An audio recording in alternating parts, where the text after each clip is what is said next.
Sa VP Sara saga, naiinip na ang ilang mga mambabatas sa bagal ng pag-usad ng impeachment proceedings. Mungkahin nila simulan na ang paglilitis pagkatapos ng halalan. Yan ang agenda report ni Zandro Ochona. Muling nanindigan si Assistant Majority Leader Jude Asidre na dapat masimulan na ang impeachment trial laban sa pangalawang Pangulo. Git niya, matagal na ang ginugol na panahon ng Kamara para maimbestigahan ang mga alegasyon laban kay VP Sara. Ang tanging nakikinabang daw sa hindi pag-usad ng impeachment ay si Duterte. Siyempre ang pangalawang Pangulo. Habang hindi po dinidinig ang impeachment trial, mas lalo hong nagkakaroon ng sense of impunity. Yung pagka walang parang hindi sineseryoso yung mga nakita naming mga krimen o di kaya mga pagkukulang doon sa kagawaran ng edukasyon at sa tanggapan ng pangalawang Pangulo. Kasabay nito, nirirespeto nila ang Senado. Pero giit din niya, masyadong matagal ang 3 buwan na paghihintay bago magsimula ang impeachment trial.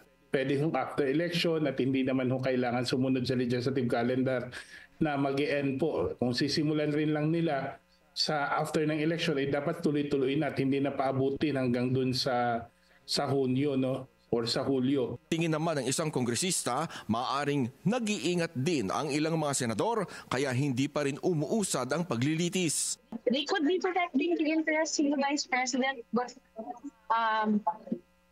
mostly they're protecting themselves because we are in the middle of campaigning. We're all in the middle of campaigning. A lot of the senators are re-electionists, and that's why this is not happening. I mean, pagpakatotoo tayo, yun lang ang rason.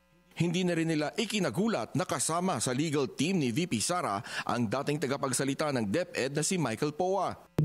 Medyo inaasahan ko na rin na gagawing kasama ng legal team si Attorney Mike Poa kasi sa totoo lang ho, pwede po silang magtago sa sa principle ng lawyer-client confidentiality. Makikita po natin ang isa na namang attempt to deflect.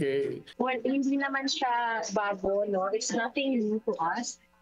Si former spokesperson Michael Poa, matagal naman na siyang part talaga ng kanilang official family kahit na may time na pinagdaanan tayo na umalis siya.